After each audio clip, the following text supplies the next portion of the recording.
Here we go, episode 221 of the Downward Facing Spiritual Spiral podcast. My name is Eddie Cohn. I'm host, creator of the show, of course.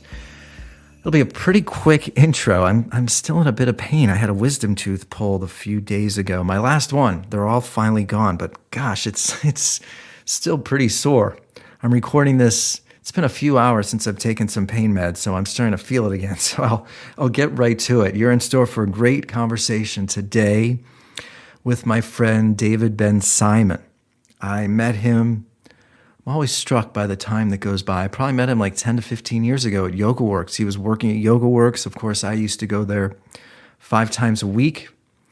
And I was always struck and enamored by David's great attitude, his sincerity, his warmth, and I thought it would be a great time to have him on the show. He's gone on to become an astrologer, and he's also an author as well. He put out his first book from the Little Crab Astrology book series. It's a children's book called The Little Crab Finds a Friend. It's an astrological children's book series conceived and written by David as it chronicles the little crab's encounter with 12 very different friends, each of whom represents the 12 zodiac signs. And I guess he's got like another 11 books in the series that he needs to write. So he's got a lot of work to do over the next 5 to 10 years, bringing these books to life. You can find David at littlecrabastrology.com or on Instagram at littlecrabastrology. Of course, we talk a lot about astrology. A bit of a crash course in understanding what astrology means. We find out how David got into astrology. I think it's a really personal, deep, wonderful conversation. Of course, we talk about yoga, meditation, social media, balancing tech with, the more intrinsic parts of our lives. And I think before I let you go, he asked me a question towards the end of the show, and of course I like my answer, but you know why I really enjoyed this conversation with David? There's something special about having personal, intimate conversations. And I think this show is a reminder about the value that they bring to my life. And I don't want to say that you have to start a podcast to have these conversations, but there's something to be said about putting the phone down, putting all the distractions away, sitting face to face with a friend, and asking questions and listening and letting go and being vulnerable. I think that's probably the most rewarding part of my show. It truly adds a level of love and depth and sensitivity and openness, all these elements. And I'm incredibly grateful that people trust me and want to be a part of my show. And I think it's just a reminder about how important it is for us to find the time to have face-to-face conversations with one another. So you know where to find me on social at Eddie Cohn or the Spiritual Spiral podcast. Please, if you enjoy the episode, go back to the big library of episodes. There's tons of great shows. Maybe share this show with your friends. Share it on social. Maybe write a review on iTunes. That would be incredibly helpful. I have a new book called SSAF Yoga. It's called SSAF Yoga. You can buy it at ssafyoga.com or, of course, on Amazon. David, thanks again. I really appreciate you taking the time to be a part of the show. And as always, thanks to you for listening, supporting, being a part of the Downward Facing Spiritual Spiral podcast.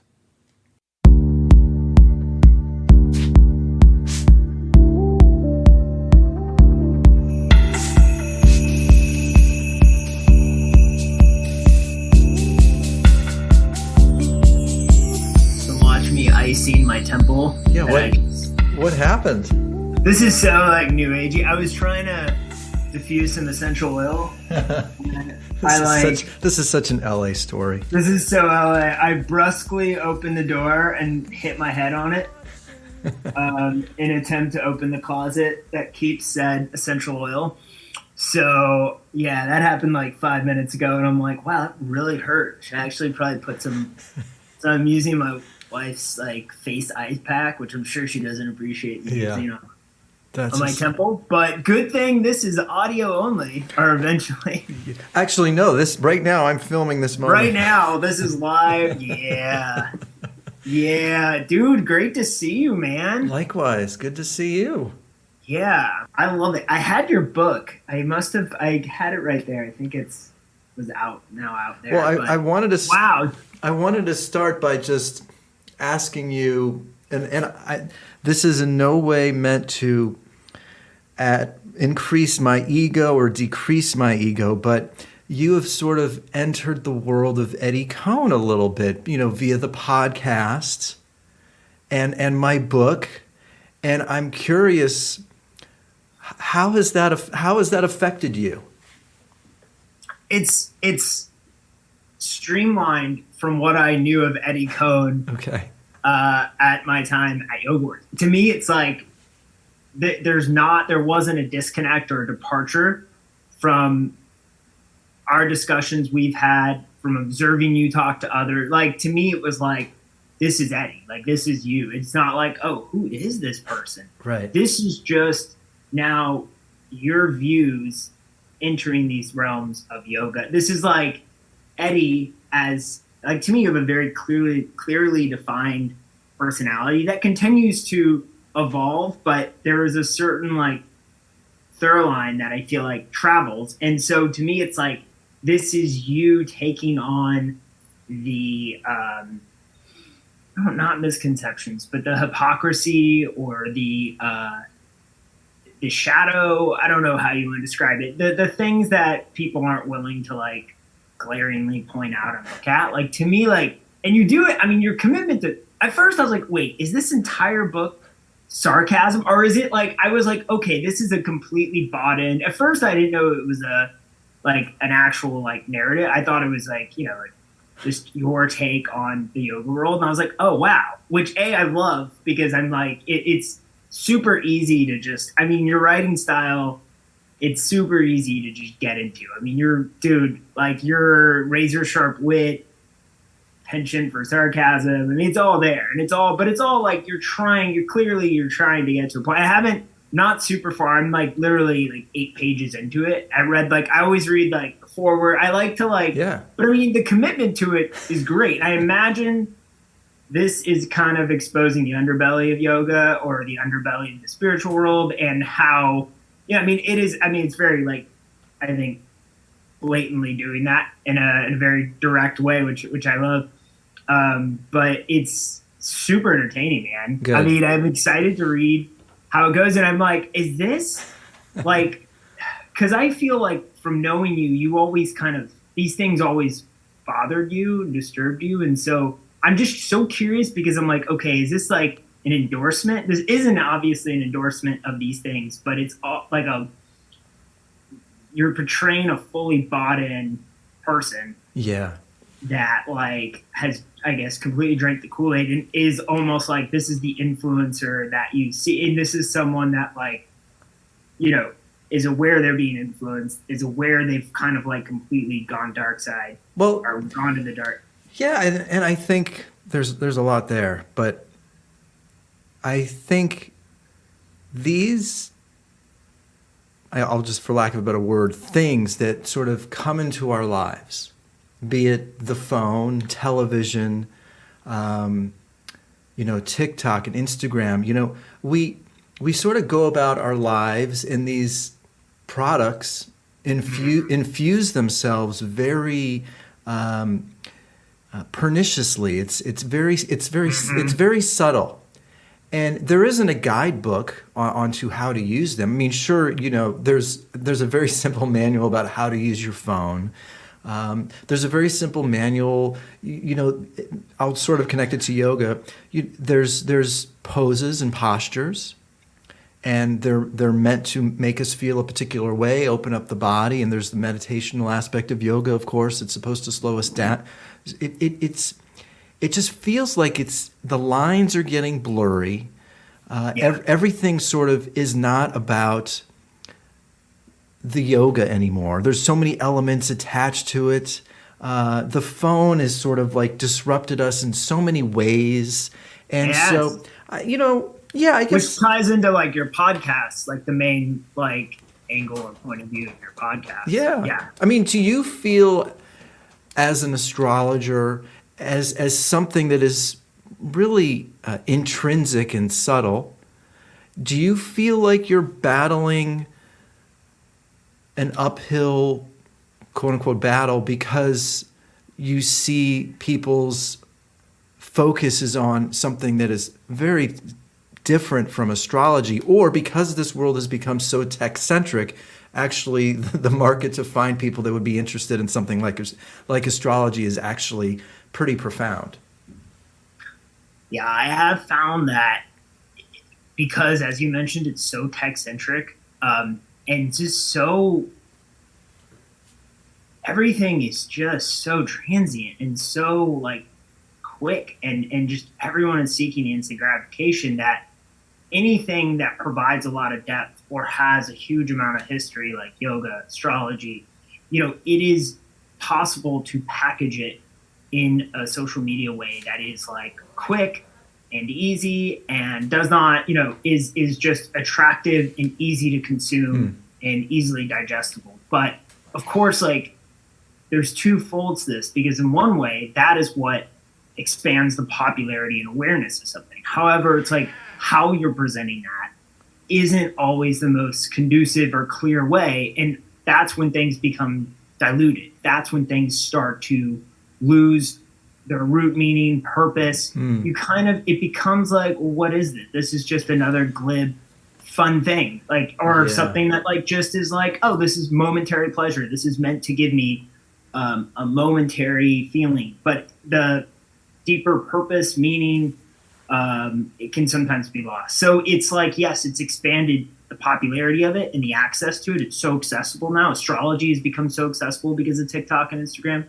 Yoga and how to, unlock certain poses, like from a very physical point of view, surface point of view, has become more accessible. But then it's maybe less people choosing to access the depth that really, I think, is the richness of both those things. And it's funny, you brought up an interesting point that I just want to zero in on really fast.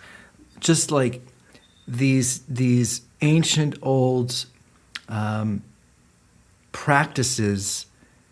I went to see Felicia a couple days ago and had my first acupuncture with her. Imagine if Felicia in our session was taking TikTok videos of right. Imagine if, and I think that's sort of, imagine lying on the couch with needles in you, or being in a therapy session and your therapist is taking videos. Like, how deep and enriching and nourishing and healing can the experience be if we're combining it with these artificial technologies? And I think that's something, back to yoga and what I observed, and I'm sure you observed working at Yoga Works. My book and my perspective, it's not about being resentful or hateful, or it's just observation. And I think a lot of artists and creators, we observe, and that's what I saw. No, and I mean that's why, like, when I read it, it wasn't like, what is this? This is so unlike Eddie. It was like, oh yeah, this is like, I mean, it just conjured images of like, or moments from being at Yoga Works and just seeing, observing these things. And I mean, back then it wasn't even like at the level it's at now, where people, like you said, they're just split focus. It's like they're doing one thing, be it yoga, be it Reiki, and then they're also trying to split their energy at the same time into doing something else, like promoting what they're doing. Or, I mean, truly, when you're capturing something on video, I believe at my core that you can't be as fully immersed. You're splitting. You're now like 50% focused on like, and filming this thing, and 50% focused on living this thing. Yes. I mean, that's the whole thing. Like, when you're documenting something, if you're documenting yourself doing something that requires you to be fully present, it is not possible when you're like filming yourself with the intention of like, my intention is to like create something a lot of people are going to see, versus my intention is to help heal this person or to understand what this person's going through.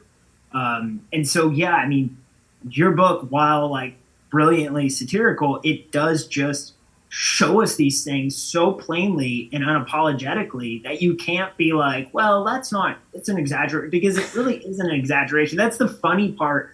It's as much as like, I'm like, okay, this is like a cartoon of reality. It's not. Like, especially the split attention, like the like, hold on, like keep your phone, use your phone. Like the idea that like doing more than like doing only one thing is like so antiquated. And like, of course you should be multitasking when doing things that require or should require your full focus. So it just, it's so on the nose and on point with what we're seeing. And so I just feel like people were so, myself included, we're so looking for the next distraction, and it's impossible for us sometimes to just do one thing and to be fully invested in that one thing.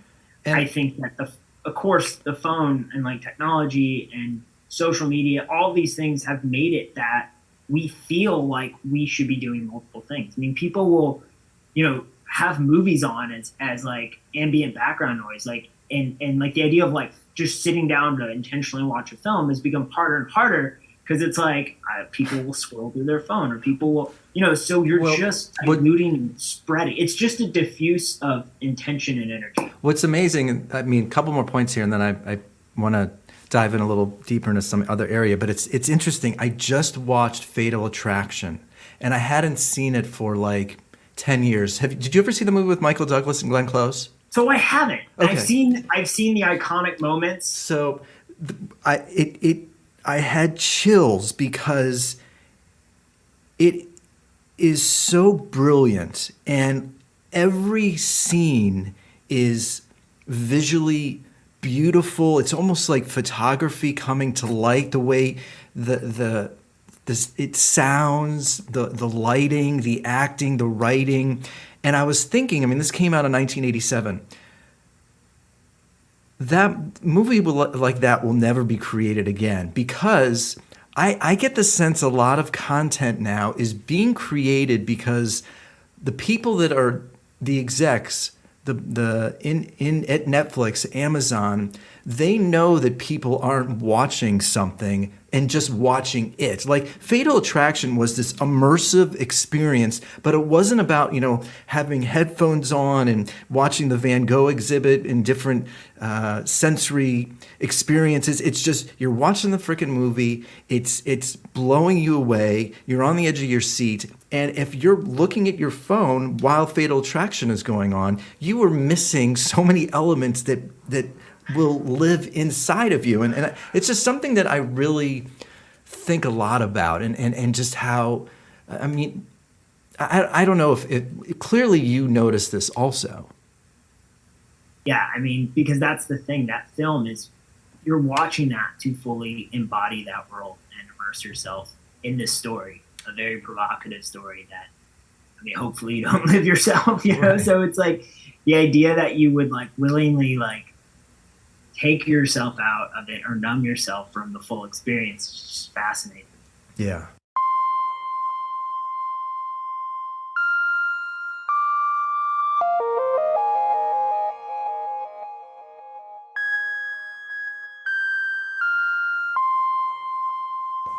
First, before I get into astrology and just a slight backstory, are you from California? No, Where are you from? not originally. Florida. I'm curious because A Florida man. I have this hypothesis or theory that much of the problems in the world stem from the egocentric qualities of men, and like that ego-driven, me first, hierarchical, I win, I'm better, put the other guy down. And I'm all for masculinity. I certainly believe in that, but I think softer spoken men, men driven from the heart, I think we need more people like that in this world. And I think, looking back at your childhood, high school, because I think a guy getting into astrology is not, that sort of atypical path. So, before the curiosity around astrology, because I was reading about you, that 10-year block of time, 15 years before that, what interested you, and did you get the sense, were people supportive that you were sort of interested in different things than other people may have been in? Sort of just, jump at a time machine and give me a little backstory. Yeah, for sure. If I look back as like myself as a kid and then as an adult now who understands my astrology, it just clarifies so much of the things I maybe struggled with or didn't come as easy. As a kid, I was someone that wanted to have, personal connection with people. Like I didn't, I had a hard time, as you were mentioning, with like the kind of the masculine rules growing up as a kid in the 80s and 90s. It was just like, okay, like I wanted to be sensitive to the needs of my male friends, female friends. Like I wanted to have like meaningful conversation, deep conversation. And I did feel like, okay, I recognized I couldn't do those things. I like to talk about emotions and feeling. I'm like totally, for anyone that knows astrology, they're like, this guy's such a Cancer zodiac. Yes, I am a Cancer. I'm so sometimes stereotypical, but like I felt that I couldn't fully have those conversations. And I always had a piqued interest when astrology was mentioned, but I really didn't dig into it until I was in my later 20s. Yeah, but 20s. Why do you think, how are you interested in that? I think I was interested in it because whenever I would witness people talk about astrology, this is even back in like high school, middle school, some guards went down and they were able to talk about something a little deeper. It's almost like if you see two men in the grocery store and they're both wearing a sports jersey, that's the same jersey, it breaks down a barrier and they can open up. And it's the same. I noticed with astrology, when people were recognized, they were the same sign. You were talking about like things that were meaningful to you with astrology. You're like, oh, I also feel this way, or like I'm like this when I'm in social situations. You were suddenly going beyond the typical exchange of pleasantries, formalities that so many people have that doesn't really connect us, and people were actually connecting. And so I noticed just that really appealed to me because I think I was always seeking deeper connection when I was younger,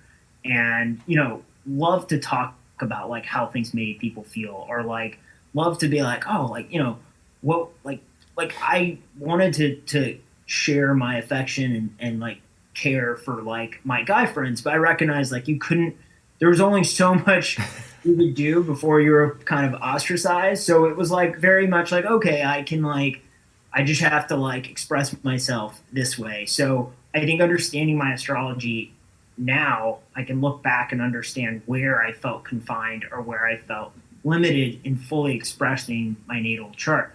I do think that, astrology becoming more mainstream now creates more opportunities for people to talk about it and connect with the deeper elements of it, and with really the deeper elements of yourself. Like when you're talking astrology with someone else, you're sharing more intimate places or intimate pieces of yourself, but in a way that doesn't feel like forced intimacy or forced depth. Sometimes like it doesn't feel ever artificial to me because there's something, I mean, it can be, I'm sure you can have it where it feels very like forced, but oftentimes when people are talking astrology, it's this like, wow, we're talking about ourselves and unveiling kind of deeper elements of who we are, but in a way that is accessible. I think astrology makes that accessible because it's something tangible that you can look at and see and observe. And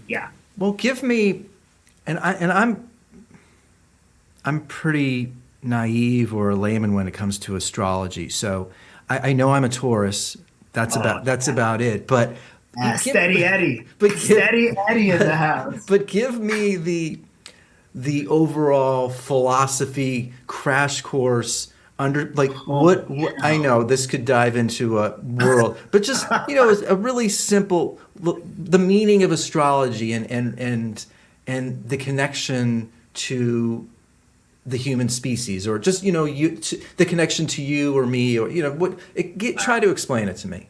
I will try. A lot of this will end up being my personal my personal experience with astrology, but also how astrology has shaped me. But astrology is something that has been used for thousands and thousands and thousands of years. And, I imagine like early civilization, like, sentient beings like looking up and you observe the stars. And so it starts with like correlations of like when certain stars were aligned, when there are eclipses, these big events happen, like the king dies on the eclipse, like, and it started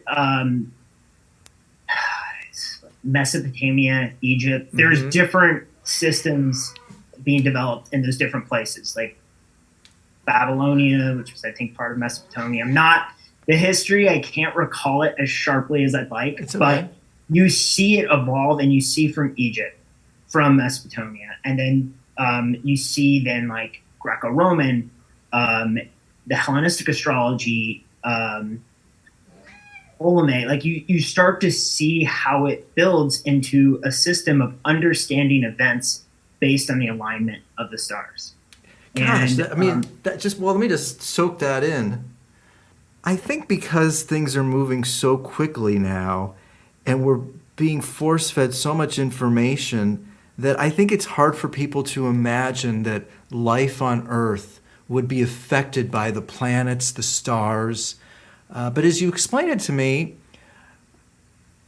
it makes sense. And I do believe that we all are connected in this sort of mysterious, magical way. Like my actions my smile or not smiling to somebody when I'm walking down the sidewalk, that could affect somebody's day, and then that could affect somebody. It just keeps trickling over and over again. So I don't think it's hard to imagine that the stars and the history of the planets and how they all align, how that could affect the energy on Earth.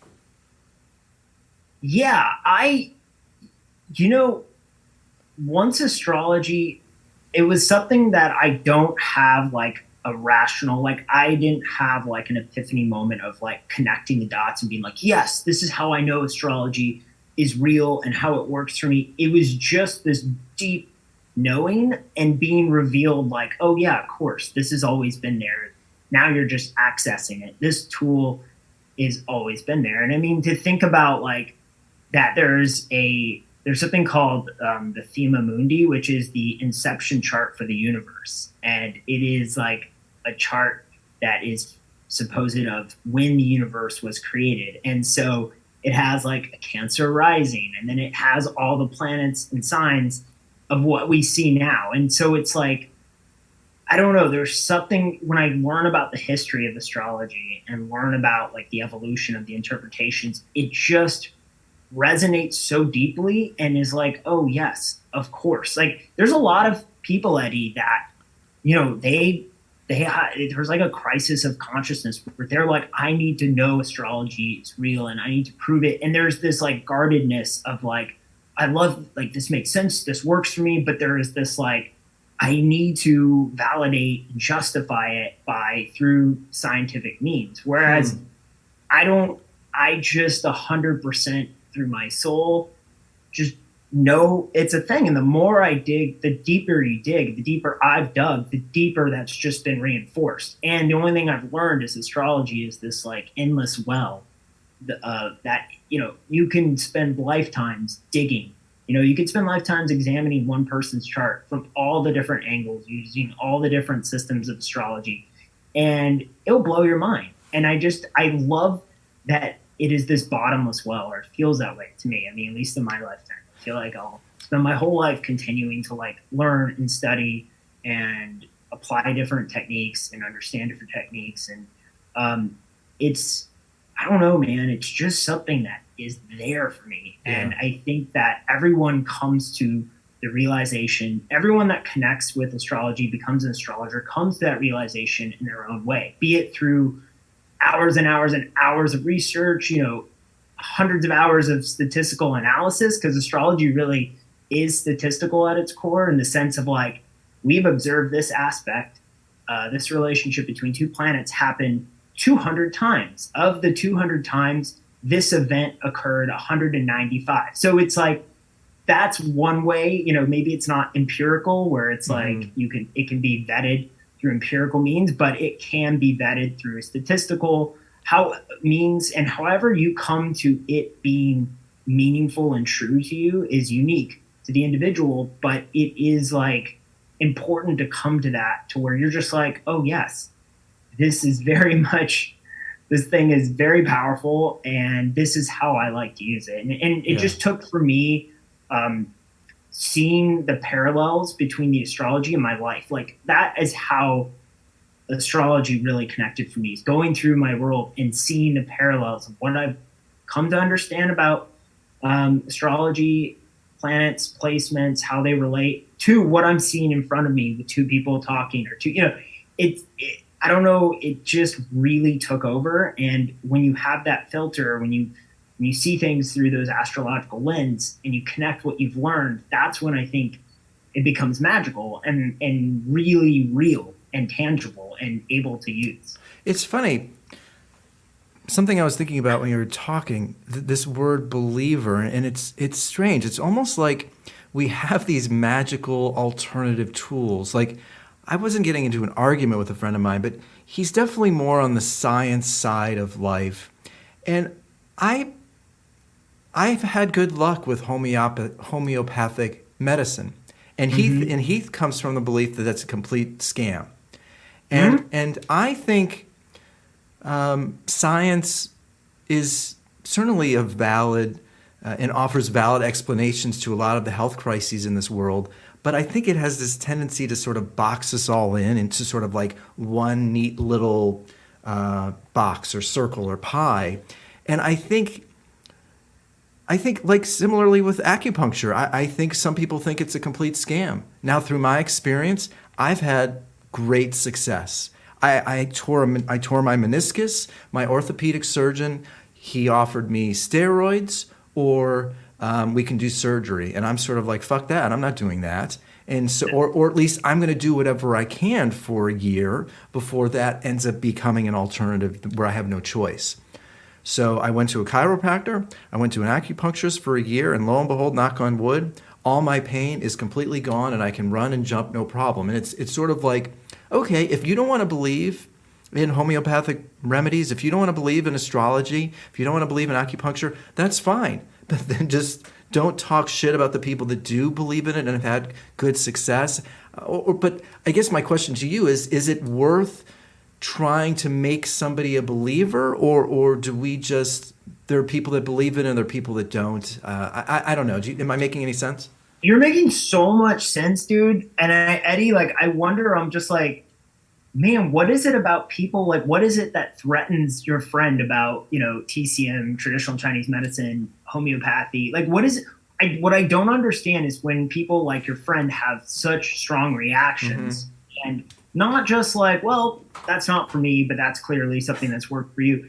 It's like, what are you threatened by? Because I think you're right. I think this idea that this is a neat contained box science is, 1 + 1 = 2. Like, this theory is proved, this theory is not proved. And I think with traditional Chinese, Eastern philosophy, astrology, so many of these things, there's not the concrete answers that people maybe seek or the like definite answers. And I don't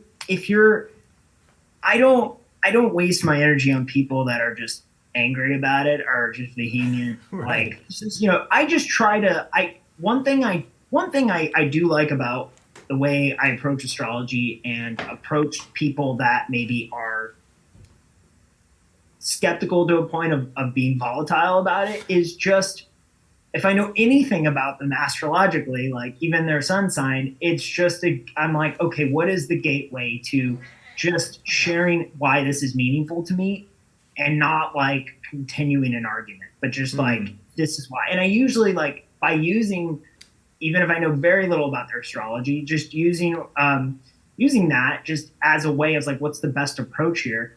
I usually find that like, there's something that the person can take away, be it like, okay, this person is going to be most convinced if I like cite a historical event, several historical events that coincided with a certain aspect, or is this person, if I mention something about, what is the gateway to helping them understand. But at the same time, I really don't waste too much energy and time with people like that are just people that like really feel, in my opinion, it's being threatened by it, you know, or I just, if I've ever been threatened by something and I'm up in arms because someone believes something, I feel like, whoa, there's a lot to unpack. Like what is going on in my side that makes me have such a strong, volatile, adverse reaction to something? You know, it's just interesting. I think that there's so many tools in this universe, and astrology rubs you the wrong way or any of these things, you know, that's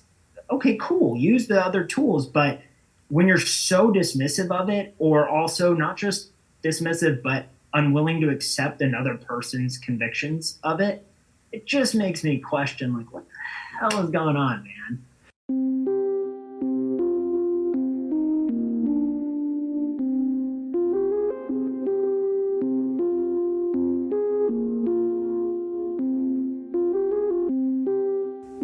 If I had psychiatric issues, I like how I say if, because clearly I do.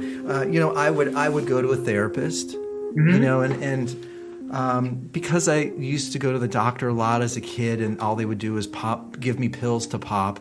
That's why I became in my 20s very curious about, you know, yoga, homeopathic remedies, acupuncture.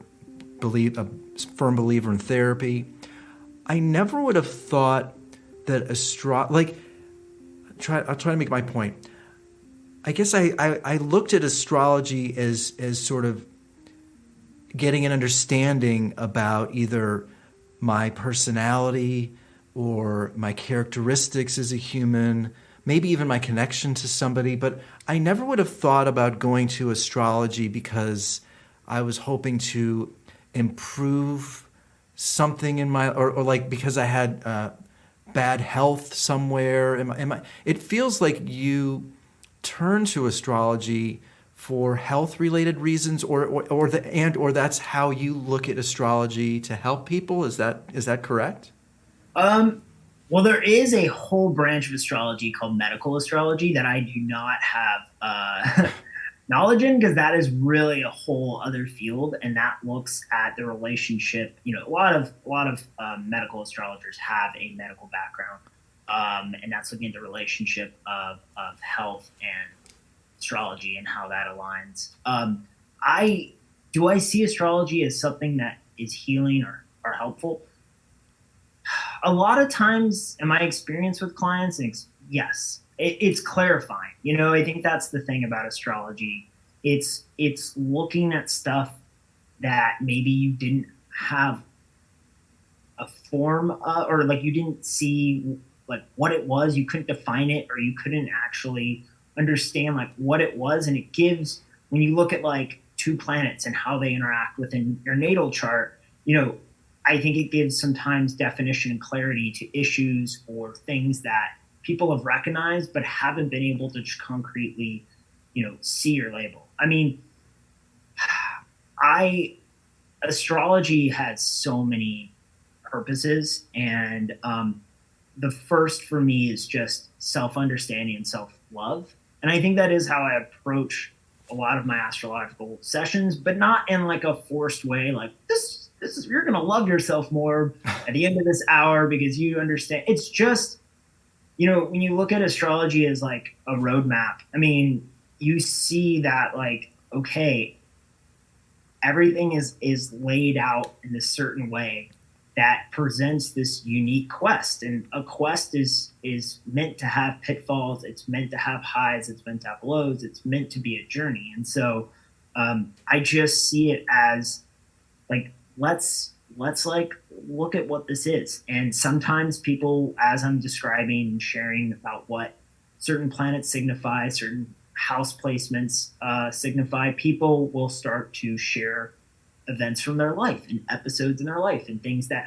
relate to that. And it starts to build bridges for people. And I think it starts to connect. And it's not that like they leave the session, they're like, okay, my relationship issues are because of this planet, or, you know, it's more that it kind of validates, I think, a lot of what they have felt. And it's being able to clearly see obstacles, being able to clearly see strengths, being able to clearly see these parts of yourself.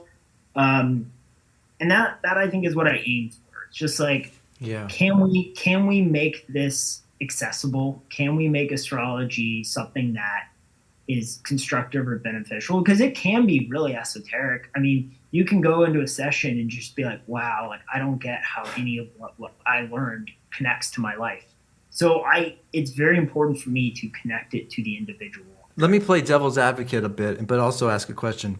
If I tell you I'm a Taurus, though, you instantly have sort of this almost preconceived notion about me in this weird sort of way. And to me, that almost goes against us as individuals. So I guess my question is, okay, so you know I'm a Taurus, but then what are you doing, or how are you peeling the layers? Because there's clearly more to, just being stubborn or, being disciplined. But, what's, again, I guess my point is Taurus. Oh yeah, you probably get like a sort of perception, but you must go deeper than sort of the perceptions of a Taurus. So how are you peeling those layers, or what are you doing? Okay, I'm glad you brought this up, because there's multiple like answers or layers to this question. First off, like to go back to our earlier conversation about social media, one role I think social media has played in astrology is that it has introduced key characteristics of the different zodiac signs. And when people hear zodiac, often that's referring to people's sun sign, where the sun is when you're born. And so people, like, you'll see a TikTok video and be like, cancers are like this. And so it's easy if you just had an introduction to astrology through videos like that, through content like that, it's quick to be like, okay, you're right, Eddie. You start to generalize, and you start to kind of stereotype, and you start to, put all these categories. And so if someone hears Taurus, you are absolutely right. Could there be a tendency to dismiss further exploration about the person, just be like, oh, well, okay, I know everything I need to know. Like, Eddie loves food. He's stable. He's going to go slowly but determinedly to the destination. All these things like that they've seen. Right. So astrology can be as shallow of a pool or as deep of an ocean as you want. It's all about how deep you're willing to go. And, I think for many people, their introduction to astrology is just knowing their sun sign.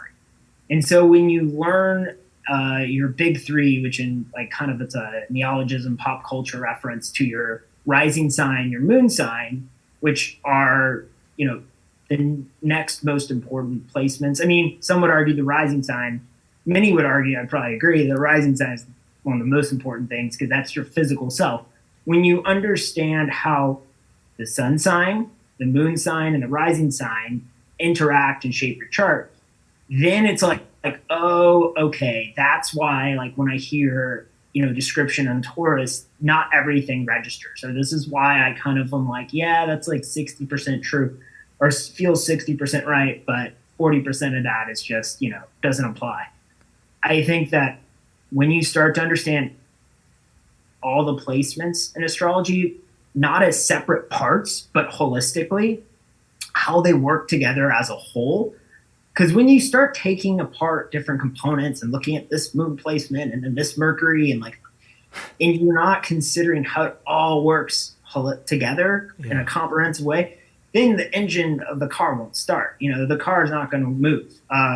You've got to look at it all together. And so it is helpful to okay, your sun sign, but let's introduce the rising sign and moon. And then once that feels once you explain that, maybe there's been time for that information to kind of marinate, then you can start looking at the other personal planets. Let's see how Venus, Mars, and Mercury are doing, and you start to add these layers. You start to peel back layers. And there are almost endless ways to continue to examine your chart and to look at how transits, which is current alignments of the stars, planets, how those relate to your natal chart, which is the chart where the planets were when you were born. And so that's what natal chart means, where the planet. Yes. Okay. I should have. Yes. I was going to ask. So okay. Yeah. Well, how would I? how would I find out where the planets were when I was born?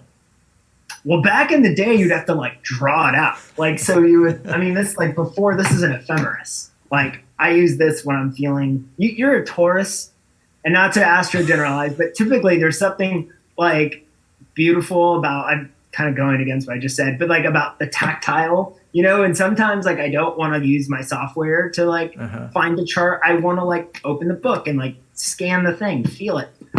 I mean, back in the day, like they would actually like astrologers would copy the night sky, Wow.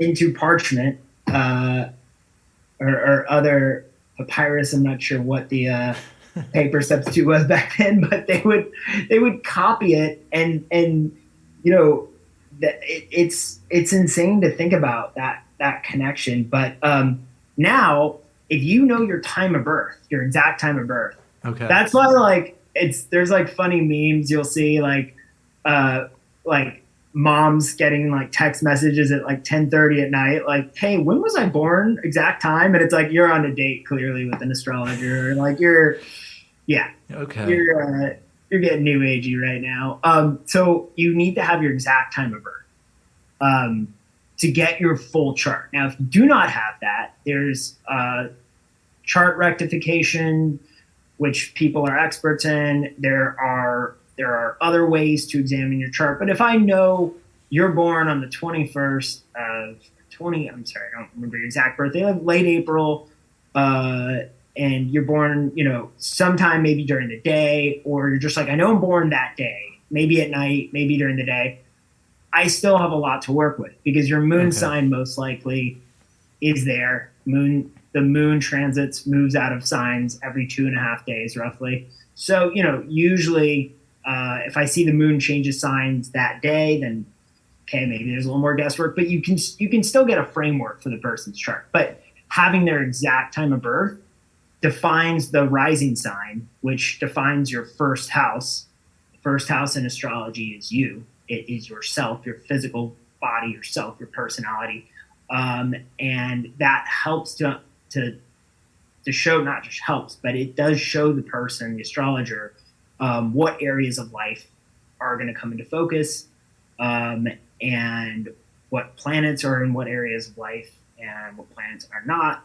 And so that is how you get your natal chart. Okay. Software, the short answer is like Solar Fire or Astro Gold is a software that many astrologers use to pull the chart. However, you can go on many websites and do a chart calculator. Have you ever looked at your natal chart, Eddie? Have you ever seen it? No, but I think it's something, a follow-up. We should do that. Yeah. It'd be fun. It's so fun. But when I show a client and someone maybe new to astrology their natal chart for the first time, before I like start talking about it, I like to ask them like, what jumps out? Like, I'm going to show you something. You're going to see a lot of like geometry and symbols, but turn off the analytical brain.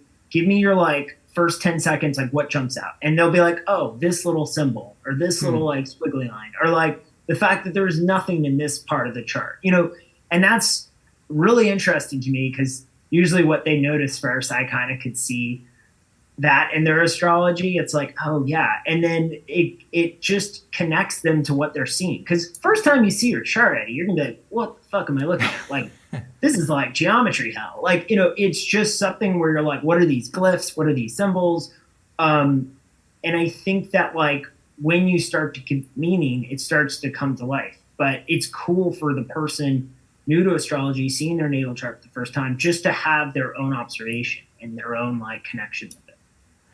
I guess I only lament, I'm not a Luddite. I certainly love my tech, and I obviously have like pianos and I have software. I think part of the reason why I started the podcast, and I think if you're not careful, you miss a lot of the sort of intrinsic, natural, energetic components to life. And I think just listening to you and talking to you, I think there's a lot of beauty in so many elements of this bizarre, strange universe that are just getting overlooked now because we're so easily, infatuated and titillated with the world of TikTok and Instagram. And it's I don't know. I just think it's a really powerful reminder, just listening to you, that there's some pretty powerful forces that we have a lot to learn about that can sort of add a lot of depth to our lives, but we'll just sort of overlook them because we're just distracted by what episode of Ozark I want to watch tonight. Yeah, yeah. I mean, I don't have a question. It was just something I was thinking as I was listening to you. No, it's funny, and this is going to be. I've never really verbalized this thought, Eddie, and this may sound kind of out there, but I sometimes think that like the magical elements of this reality we live in is kind of like, oh wow, we have to like be more noticeable because we're getting overlooked and we're getting overshadowed by like people's screens and tech and like all these other, as you mentioned, distractions.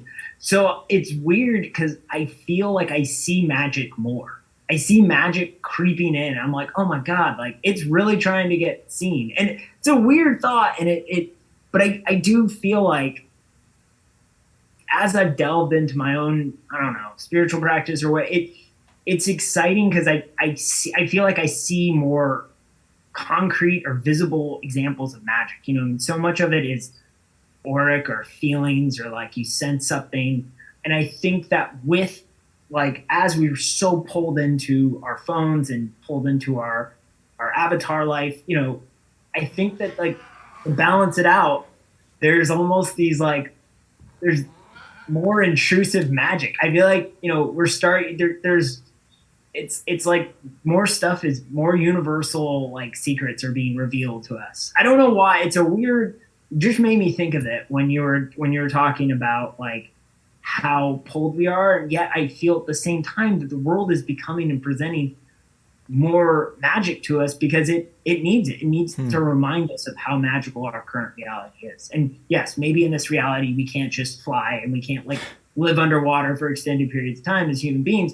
We are geocentric, we are Earth. And like when you look at astrology for us Earthlings is geocentric. It's looking at it from the position of being on Earth. And you start to understand astrology and that every zodiac sign is categorized into elements and Earth being one of the elements, and you understand like, Earth has rules and how that translates to the zodiac signs. You understand like, oh, if this was an air realm, like we would all maybe fly, and like air signs, like a lot of the qualities of air signs would be seen in how we live. But we are not in Atlantis. We're not underwater with water signs. We are not, like in like a flaming Zeus home, like with fire signs. We are on Earth, and so you do have there's limitations to what is possible, but there is so much unseen magic that I feel like is because of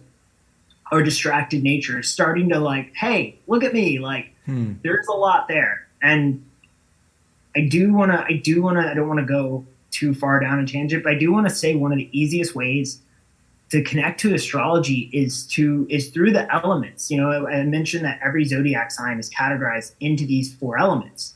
There's fire, earth, water, and air.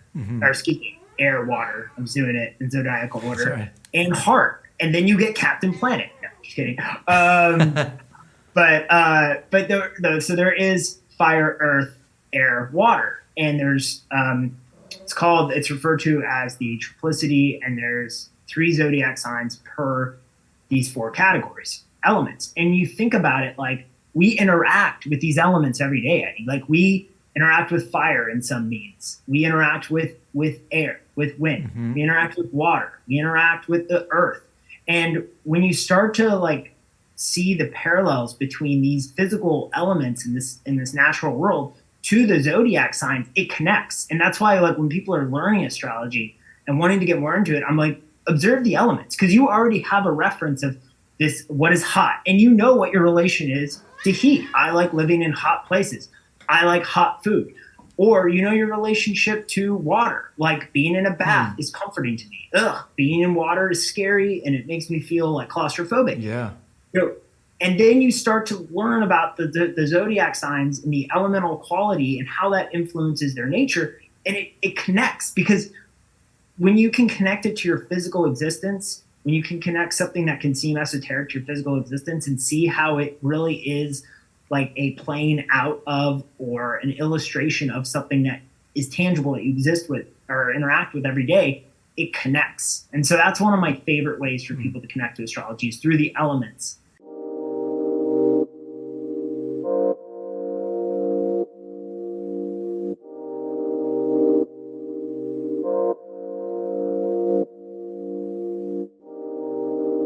I feel like we would have this conversation like back post Vetus class. Yeah.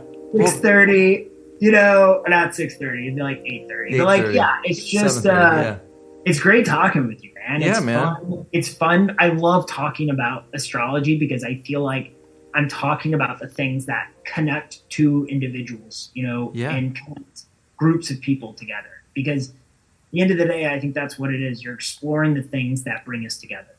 Yeah. So explain to me what inspired Little Crab Astrology. I don't know if that's the company or if that's the book or both, but give me a little bit of the backstory about Little Crab Astrology, because I know there's a book, but and there is. Yeah, so talk. Yeah, you can't see this. I'm holding the book. Meanwhile, Eddie, like I'm thinking about my branding, and I'm like, yeah, he's right. Like, is it a production company or a book?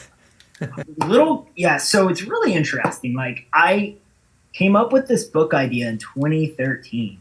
I was briefly dating someone who was a Leo, and I was thinking about how funny it is how I, as mentioned, am a Cancer zodiac, and that's representative of a crab. And I was like, how funny is it to think of like a crab and a lion, or lioness, which is representative of Leo, hanging out and like getting to know each other. And so I was like, this would be like a really amazing kids book, not about like a crab and lion dating.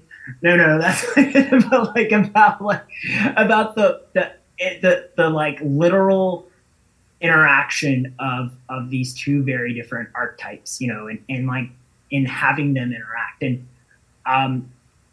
maybe it's like 2012, 2013. And I really was like, that would be cool, but the screenwriter, I'm super into astrology, but I didn't see that as like necessarily my career at that point. Mm-hmm. And so I started really finding myself just writing and creating. And I was like, okay, I got to do this. And I realized I was like, it has to be a 12-book series. And each book is this character, the little crab, who, yes, the character is a Cancer zodiac sign, who is taken away from his home, and on his journey back to get home, interacts with each sign of the zodiac through an astrological lamp. And what that is reminding us that even if you don't have planets in your natal chart or points or placements, you have every sign of the zodiac in your chart, you know?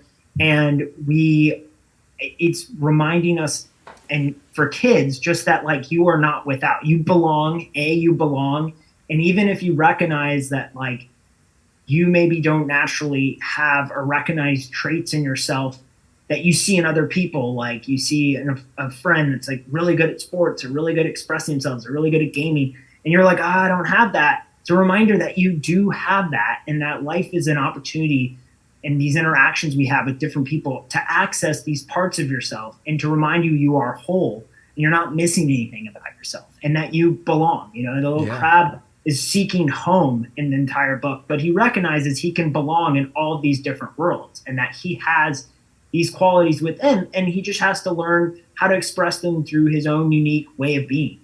And I think it's embracing who you are and embracing who others are and recognizing that like we all have the ability to show each other the best parts of ourselves, and that those parts exist within us and within other people, and we can access those in unique ways. And so, yeah, Little Crab. And then my Instagram, I was like, well, I'm writing this book, I might as well like call it Little Crab Astrology. And then there wasn't a lot of thought in the planning. I need some more earth placements, Eddie, is what I'm trying to say. I need some more strategy. I needed a little bit more like looking at the long game, but I was like, Little Crab Astrology, that's it. A very intuitive person sometimes to a fault. and not looking at like how that would affect it, but it just felt right. And I think ultimately when you're creating something, even creating a brand, creating a book, creating a movie, it has to connect and feel right, no matter how different it is, no matter if it presents a little peculiar. If it feels authentic and right for me, that is when I know green light and I'm going to go with Yeah. it. And so I started my Instagram, and it has taken some weird turns. I do videos with a koala named Miggy. Uh-huh. It's like a stuffed animal. I, uh, I just like, I have to keep excited about it and creative. And, I'm a huge like Muppets fan. I think like all the things I've like always loved, I'm now like finding vehicles for, through astrology and through social media, which I do really love. We talked a lot of shit on social or about social media earlier, but I will say one thing it's so amazing is the access to be able to create and be able to like take. Wait, but hold on. Let me push back there a little bit. Not even push Okay. back. I don't know if I have an archaic view of the word creation, but when one is quote unquote creating something for social media, I actually don't know, and maybe you'll change my mind. I don't know if it's actually creative. Like, I think the act of writing a book or making a movie, writing a script is creative, but creating something that is going into a place that is then connected to feedback, because I do think that feedback is then going to affect intuitively what you're going to create next. So, and I also think there's some sort of technology that's being infused. Again, technology can be used as a graphic artist. I get it, but when the technology is coming from this platform that has so many emotional elements attached to it, I don't know if it's creative anymore. Valid, all super valid. I can only speak to my own individual. I can tell when I'm creating something that is not inspired and is instead based on I think this will do really well. And I usually don't end up publishing those things on social media. I don't post those usually because it just there's nothing driving it but like this like superficial aim to like be more recognized or like more validated. I personally like when I get excited about an idea and I like start thinking about how funny it would be, I think what I like is that I can actually just pick up my phone and creatively find a way to share that idea. Where Yeah. there's a lot of times where people have ideas and they have dreams, they have like vision, you didn't before have the way to be like, whoa, I could just record this quick movie or this quick sketch. I Absolutely. completely agree, man, that so many people, it's like, I am not really creating something. I am just projecting an image I think you want to see, or an image that when you validate, validates what I want to be or what I hope to see myself. And so there's a lot of shit and it's really layered. And it's like, it is twofold or multifold because it does present the opportunity to create stuff, to create from our whimsy, from our imagination, from our inspiration, but it also can just be something that is used to protect and build up an image and is really not creative rather than just like, I need to keep this belief of who I am and I need other people to see me as this so I can see myself as this. And man, I think there's the opportunity for both. And that's why Yeah. it's so polarizing because Yeah. it can present growth and it can present opportunities for highlighting and sharing, and then it can also connectivity, and then it can also be the most fucking isolating thing you have in your life that kind of stymies your individual development and growth and keeps you in this confined little box of I gotta keep presenting this image to people because this is what people want and this is Yeah. what people see. So it can be double-edged sword. Yeah, I think I guess my last point before we go, like when I look at as I'm walking into the tunnel and I see Spotify hanging like from like a stalactite or a stalagmite, and I see Facebook and I see Netflix and I see all of these pretty elements of this cave as I walk in, at first I'm sort of awestruck by all these incredible tools. But then as I get further into the cave and it feels like I get lost and I'll get confused and overwhelmed. And I think one of the greatest tragedies is allowing these tools to affect your spirit, your soul. And I think I'm a pretty dang aware person, and I still struggle with how they impact my life. And I think I get a little sad thinking about how much they are impacting people's priorities, the repetitious creative spirit. Like, as I said earlier, if you get more views or likes on a particular type of style of art, instinctively one will naturally do the same thing over and over again. And I often think about, the Led Zeppelins, the U2s, the types of the types of creators who didn't give a fuck what people thought. They just went into a room and created for 6 months or a year and didn't care about anything but listening to those inner creative elements, those voices. And I just think a lot of my show is sort of like reminding people how powerful and important it is to sort of find those moments to connect with those sort of individual, intimate parts of ourselves. If we don't have that, everything will look the same. Everything created will be a blur. You're absolutely right. And it's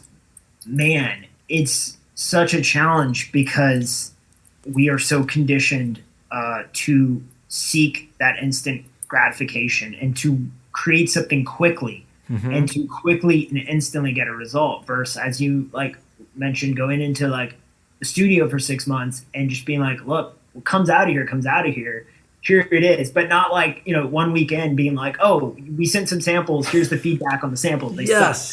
So our creativity is so influenced by technology right now in a negative way. There is like deleterious effects, without a doubt, on how we create and what we are able to create because of this, need to get this instant feedback on what it is we're creating. And so we have to balance that. I think you're very aware of that, and your podcast makes people aware of that, of the pitfalls of this beautiful cave, as you so beautifully and metaphorically described. And it's like, this cave can be really cool, right? But if you stay in it and you get lost in it, you never come out of the cave, your life could be very dark and lonesome. It can be a very isolated experience. And I think it's just really important to call out tech like you do, and call out where are the pitfalls, and identify where are the things that can suck us in. And as I mentioned earlier about the magic of the world, I think that the universe is really trying to get our attention right now. Maybe that comes through more catastrophic means of devastation, and but it is really, I think, trying to pull us out of our distracted bubbles and say look, and I mean, dude, I think it's awesome that you're out there reminding people hey, this lifestyle has consequences, and it's just to recognize that there are dangers, and there are not dangers, I don't want to be so, but there are repercussions to this full immersion into our second lives or other lives. And I mean, I feel it all the time. It's so funny, and I think distraction is important. And I think also, if I just focus on astrology all the time or metaphysical, my head's gonna explode. So I have my escapes. I'm like, I'm gonna go watch a football game. Like I do these things that like kind of unplug, but then I can recognize like, oh, I'm getting too immersed into that thing that is meant to just be, a release valve. And so you have to be constantly aware of where your attention and intention is going. Yeah. And I think it's like you try to, what I get from your podcast is you're just trying to ask people to be a little more intentional, with technology and with where their energy is going, and where they are putting themselves, where they are projecting who they are, And, Yeah. dude, I was gonna ask you a quick question. Oh, sure. Yeah. What type of exchanges with people leave you most fulfilled? Like, when do you like? Is it like a deep conversation, or just like looking at another person from afar? But like, what type of exchanges, human to human, like leave you feeling like, wow, like life is magical, or like I feel so connected, or just feeling good? Yeah, that's a great question. I'll talk. I guess I'll just think about this talk with you and the one that I had recently with Emily Goodson, which we'll post in like a week. I notice. First of all, I love the sound of people's voices. Like that's really, and somebody who isn't just talking, but also really thinking about the question I'm asking.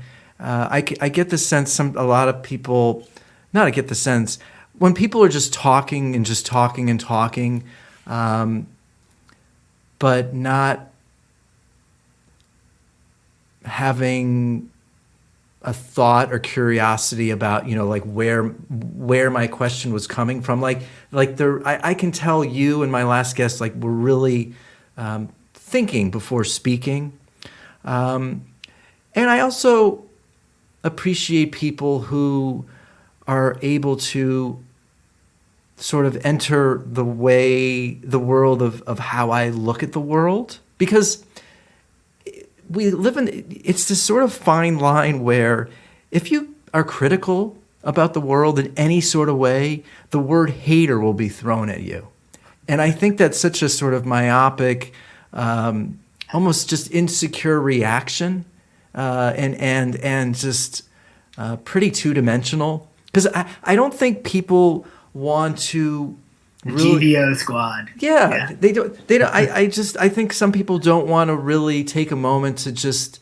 It's easy to sort of be critical, but then in addition to being critical, I'm trying to sort of like offer some insight and a different way of looking at the world, and I appreciate when people sort of want to take this examination with me, and I think I can tell when people are listening. I can tell when people have an intention where I like when people are honest and don't come with like an ego, like they have it all figured out. So it's just, yeah, I think I really respond to people that lead with the heart and put the ego down and are willing to think about how the world's sort of, this technology infused world impacts, like how often do we really take a moment to think about how often we are led and drawn not by our own impulse but by something the phone sends our way. I mean, I guess that's the homework for this week is like take a moment, if you even can think about it, like if you're buying something or watching something or going somewhere, was that something a friend suggested? Was that your own impulse, or was that led by Instagram? Yeah, separating influence versus inward inspiration. Yeah. Or when is an impulse connected directly to like your needs versus like an impulse connected to what you saw trending or what you saw being popularized somewhere. Yeah. Yeah, that's good homework. Lastly, I just want to say, working at Yoga Works, I got a lot of joy watching you and the friend group you had after Vitas's class, Sam, Raina, Matthew, you guys just all coming out of class. And I would love to watch you guys in a non-creepy way, just engage with each other and just talk and have those really meaningful, cool exchanges and just share in that happiness of like being through that shared experience of a good yoga class. Yeah. And just, it was really cool, man. Connection is so important. And I really enjoyed seeing those moments with you guys because you had a very palpable connection. It was just neat to see and to like hear the you guys would have these deep conversations and have these simple exchanges of pleasantry, but it was just cool. It was an example of like very meaningful but also just delightful exchanges. Well, first of all, thanks, but second, I will say, as much as I have loved my life and how it's evolved over the last 3 years post-pandemic, the 2 points I want to make, I definitely for sure miss the community in the world of yoga pre-pandemic. Like we talked about on the phone, like, and then which then adds to my other point, you felt the shift of energy in that room from the beginning to the end. I mean, it was powerful. It was there, and I'm a big believer in energy and the power to sort of shift the energy in a room, be it a DJ, be it as a yoga teacher. So those moments are certainly something that I miss. They were special. Yeah, absolutely. Yeah. I mean, witnessing the transformation on you guys, just from getting into the studio, taking the class, and then that after moment where like a lot of the outside world melted away and a lot of what mattered remained, and it was exchanged between all of you. That's special. That's neat. Yeah, dude, it's different. Yeah, for sure. So I'll put it in the notes and stuff, but just really quickly, it's littlecrabastrology.com. Yes. Okay. So my website is littlecrabastrology.com. You can find me on Instagram, where that's like my preferred platform, at Little Crab Astrology. My book this is the first of 12 books. Wow. When I say that, I'm like, what? Again, Mercury and Jupiter conjunction, the fifth house. Like, what journey did I agree to?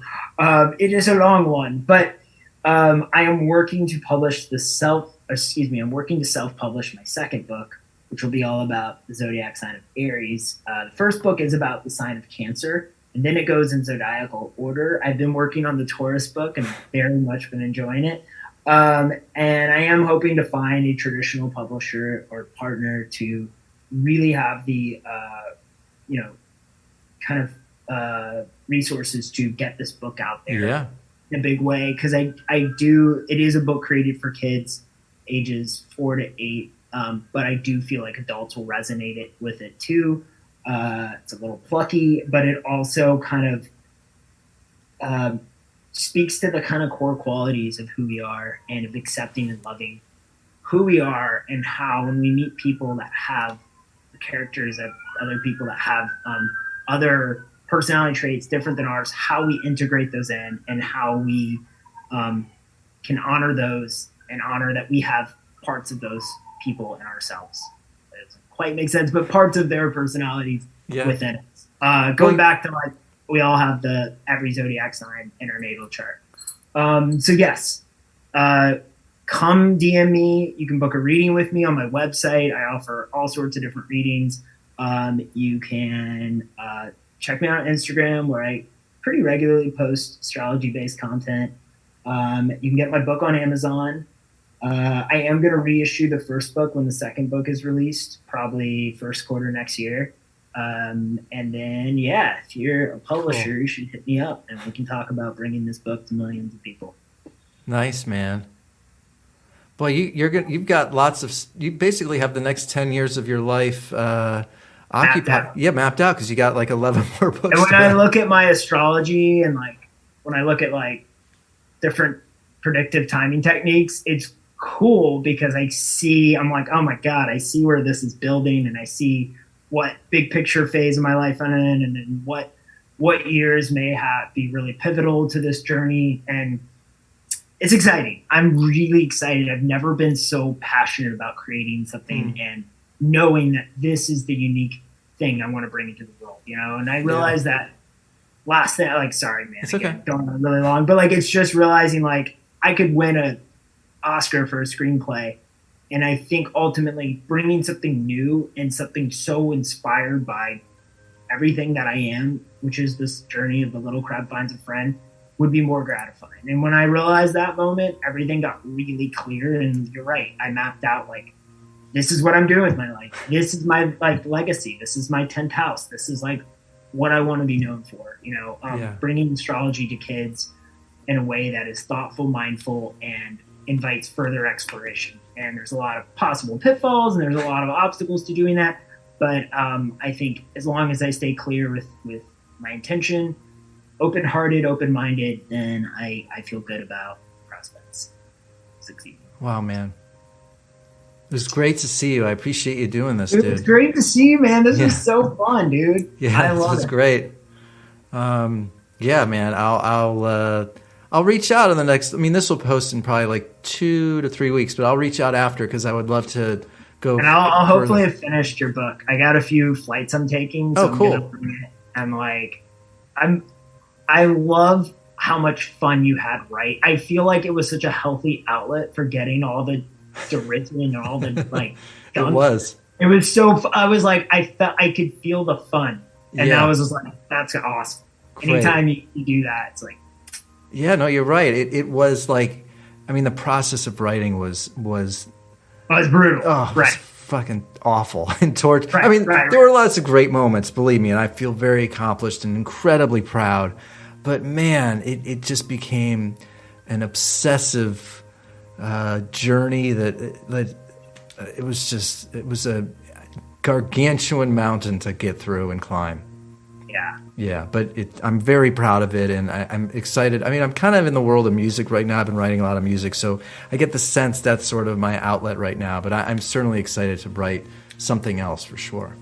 You were constantly creating, man, from a very intentional and like inspired place, which is awesome. So be it music, podcasts, this book, it's all very like authentically you, which is so cool. Thanks, man. Absolutely. Well, lots of love, dude. Love you a lot. Love you a lot, man. This was so fun. Yeah. We'll have to like hang in person at some point. Absolutely. Do a yoga class. And so, Thanks so much for having me on. Of course. This was great. Yeah. I'll talk to you soon. Okay, Eddie. Later, man. Bye.